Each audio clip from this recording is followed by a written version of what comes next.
90% Indian women को short nail, nail fungus, bacterial infection and damage nail जैसी problem को face करना पड़ता है।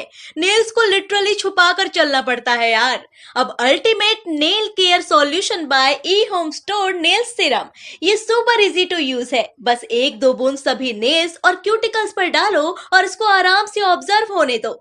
दिन में 2 टाइम इसका यूज करो और लॉन्ग एंड हेल्दी नेल्स पाओ। इसमें jojoba oil, sweet almond oil, sesame oil और क्रेटिन जैसे इंग्रेडिएंट्स जो फंगल एंड बैक्टीरियल इन्फेक्शन को रोकता है और नेल्स ग्रोथ को प्रमोट करता है।